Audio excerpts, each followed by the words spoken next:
tomorrow morning, closing arguments will begin in Daniel Penny's manslaughter trial here in New York City. The Marine veteran's family telling the New York Post, quote, "There's a lot on the line. Our brother's fate will essentially be decided. Ultimately, the trust that whatever happens is God's will. We will get through it together." Our next guest warns this trial could set a really bad precedent for New Yorkers who might be willing to do the right thing. Former NYPD Lieutenant and Army veteran and doctor Darrin Porcher is here to explain. Listen, thank you so much for joining us.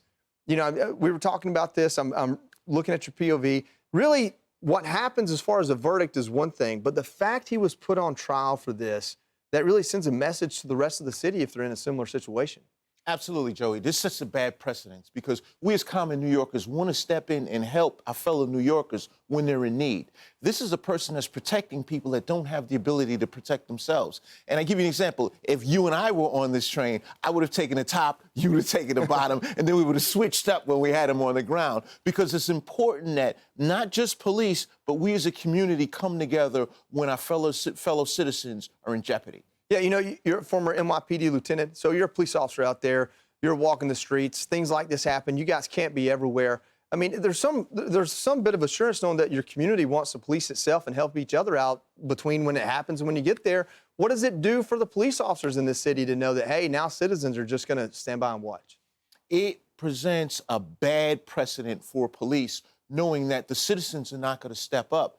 We only have 30,000 plus NYPD officers in a city of 8.5 million people. The NYPD can't be everywhere. So at the same token, this bad precedent that's being set by the Manhattan DA sets real ramifications towards the NYPD officers in knowing that, hey, look, we have to do a lot more to protect citizens, and we just can't be everywhere. Yeah, you know, tomorrow we'll be closing arguments. A verdict may come this week. The jury has a lot to deliberate. Most of the witnesses that came in, it seemed like, had something that the prosecution wanted to hear and had something that the defense wanted to hear. You've got 12 jurors in there, New Yorkers. What do you think they're thinking sitting there? Do you think any of them are putting themselves on the train with what was happening?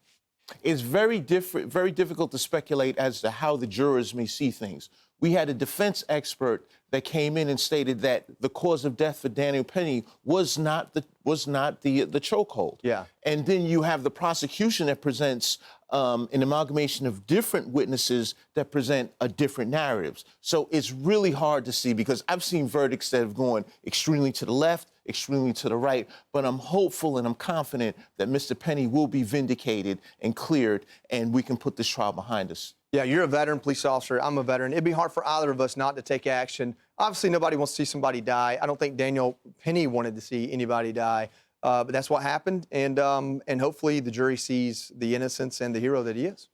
Absolutely correct. Thanks for joining us. Thanks for having me, Joey. Yes, sir. All right. I'm Steve Ducey. I'm Brian Kilmeade. And I'm Ainsley Earhart. And click here to subscribe to the Fox News YouTube page to catch our hottest interviews and most compelling analysis.